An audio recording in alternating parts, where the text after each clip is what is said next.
আজকে আরও একটি মজাদার ব্রেকফাস্ট রেসিপি নিয়ে চলে আসলাম আপনাদের মাঝে। এই নাস্তা রেসিপিটি খুবই সহজ আর খেতে খুবই মজার, খুবই ইউনিক। বাচ্চাদের টিফিনে তৈরি করে দিলে তারা খুবই মজা করে খাবে, আর দেখতেও যেমন সুন্দর, বাচ্চারা খেতে পছন্দ করবে। তো চলুন রেসিপিটি আপনাদেরকে দেখিয়ে দিচ্ছি।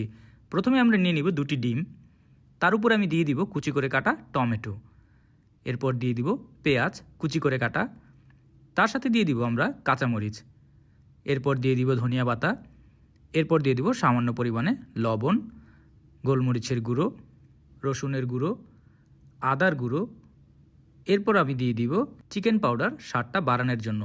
আপনার বাসায় যদি চিকেন পাউডার না থাকে তাহলে আপনি ম্যাগির ম্যাজিক মশলাটি ব্যবহার করতে পারেন। ভালোভাবে আমরা মিক্স করে নিব। মিক্স করা হয়ে গেলে আমরা একে একপাশে রেখে দিয়ে আমরা নিয়ে নিব টমেটো সস। এরপর এর উপর আমরা দিয়ে দিব মায়োনেজ। এরপর ভালোভাবে মিক্স করে নিব।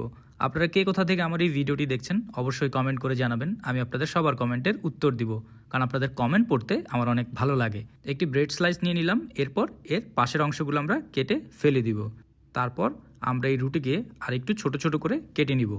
আমরা লম্বালম্বি করে রুটিগুলোকে কেটে নিব। দেখতেই পাচ্ছেন, ঠিক এইভাবে আপনারা রুটিগুলো কেটে নেবেন। 5 থেকে 6 পিস তৈরি করে নেবেন।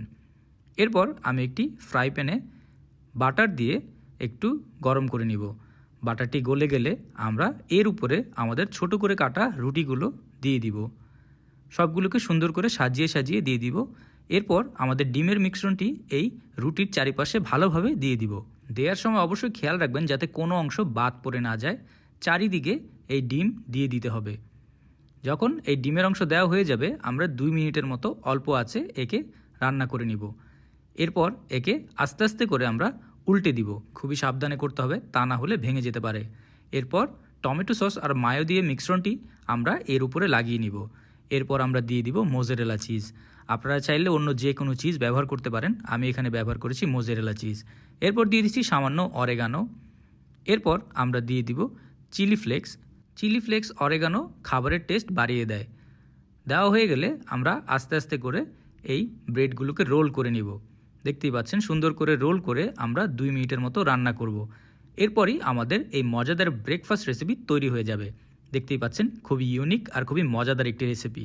আপনারা চাইলে টমেটো সস উপরে দিয়ে ঠিক এইভাবে ডেকোরেশন করে নিতে পারেন। আমি টমেটো সস আর মায়োনেজ দিয়ে এইভাবে ডেকোরেশন করে দিয়েছি, যাতে বাচ্চারা দেখে খুশি হয়। দেখতেই পাচ্ছেন, দেখতে খুবই সুন্দর লাগছে আর খেতেও খুবই অসাধারণ। এরকম মজার মজার রেসিপি পাওয়ার জন্য টোস্টেড বাংলা পেজকে অবশ্যই ফলো করবেন। আর ভিডিওটি যদি আপনাদের ভালো লেগে থাকে একটি লাইক অ্যান্ড শেয়ার করতে ভুলবেন না। সবাই ভালো থাকবেন, সুস্থ থাকবেন আর মজাদার খাবার ঘরে তৈরি করে খাবেন। আর রেসিপিটি যদি ট্রাই করে থাকেন আমাকে কমেন্ট করে